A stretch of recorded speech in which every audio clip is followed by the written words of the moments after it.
Hello dear friends, welcome back to my YouTube channel. ഇന്ന് ഞാനിവിടെ മുരിങ്ങയില കൊണ്ടൊരു കറിയാണ് തയ്യാറാക്കാൻ പോകുന്നത്. മുരിങ്ങയില കൊണ്ടുള്ളൊരു ഒഴിച്ചുകറി. അതിനായി ഞാനിവിടെ 2 തണ്ട് മുരിങ്ങയില ഒന്ന് ക്ലീൻ ചെയ്ത് എടുത്തിട്ടുണ്ട്. വെള്ളത്തിലിട്ടൊന്ന് കഴുകി എടുത്തിട്ടുള്ളതാണ് ഞാനിത്. അതിനെ നമുക്ക് ഇതിൻ്റെ ഇലയെല്ലാം ഒന്ന് ഊരിയെടുക്കാം. ഇതിനി നമുക്ക് എങ്ങനെയാണ് കറിയാക്കുന്നതെന്ന് നോക്കാം. അതിനായി ഞാനിവിടെ 1 കപ്പ് തേങ്ങയാണ് എടുത്തിട്ടുള്ളത്. ഒരു ചെറിയ പീസ് വെളുത്തുള്ളി, അല്പം ജീരകവും എടുത്തിട്ടുണ്ട്. ഇത് നമുക്ക് മിക്സിയുടെ ജാറിലിട്ട് നന്നായി തന്നെ അരച്ചെടുക്കണം. നല്ലതുപോലെ അരഞ്ഞു കിട്ടണം.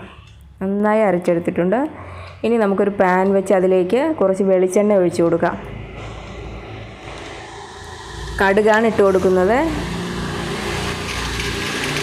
കടുക് പൊട്ടിക്കഴിഞ്ഞ ശേഷം ഞാനിവിടെ ഒരു 3 ചെറിയ ഉള്ളിയും 3 ഉണക്കമുളകും കട്ട് ചെയ്ത് വെച്ചിട്ടുണ്ട്. അത് എണ്ണയിലേക്കിട്ട് നമുക്ക് നന്നായി തന്നെ അങ്ങ് മൂപ്പിച്ചെടുക്കാം. ഉള്ളി ഇവിടെ നന്നായി മൂത്തിട്ടുണ്ട്. ഇതിലേക്ക് നമുക്ക് എടുത്തു വെച്ചിരിക്കുന്ന മുരിങ്ങയില ഇട്ട് കൊടുക്കാം.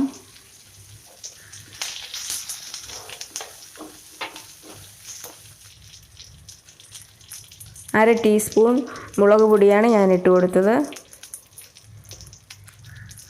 1/4 ടീസ്പൂൺ മഞ്ഞൾപ്പൊടിയും ഇട്ട് കൊടുത്തിട്ടുണ്ട്.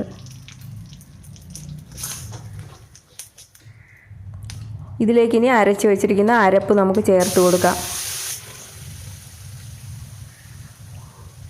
ഗ്രേവിക്ക് ആവശ്യമായ അളവിൽ വെള്ളം കൂടി ഒഴിച്ചു കൊടുക്കാം. മിക്സിയുടെ ജാറിലേക്ക് കുറച്ച് വെള്ളം ഒഴിച്ച് അത് നമുക്ക് ഇതിലേക്ക് ഒഴിച്ചു കൊടുക്കാം.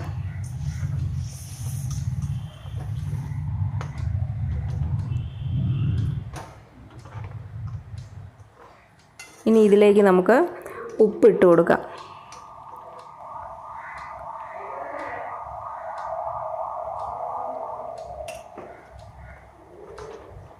ഈ കറി തിളച്ച് പോകരുത്. തിളയ്ക്കാതെ നമുക്കിത് ഇളക്കിക്കൊണ്ടിരിക്കണം. ഇളക്കി നന്നായി തന്നെ ഒന്ന് ചൂടാക്കി എടുക്കണം. തിളച്ച് പോയാൽ ഇത് പിരിഞ്ഞു പോയ പോലെ ആകും. അതുകൊണ്ടിത് തിളപ്പിക്കരുത്. നന്നായി ചൂടാക്കി എടുക്കണം. കറി ഇവിടെ റെഡി ആയിട്ടുണ്ട്. ഫ്രണ്ട്സ്, നിങ്ങൾ ഈ ചാനൽ ഇതുവരെ സബ്സ്ക്രൈബ് ചെയ്തിട്ടില്ലെങ്കിൽ സബ്സ്ക്രൈബ് ചെയ്യുക. സബ്സ്ക്രൈബ് ചെയ്ത ശേഷം ബെൽ ബട്ടൺ എനേബിൾ ചെയ്യുക. ഇതിൽ ഓൾ എന്ന ഓപ്ഷൻ കൊടുക്കുക. ഷെയർ ചെയ്യുക, കമൻറ്റ് ചെയ്യുക, ലൈക്ക് ചെയ്യുക.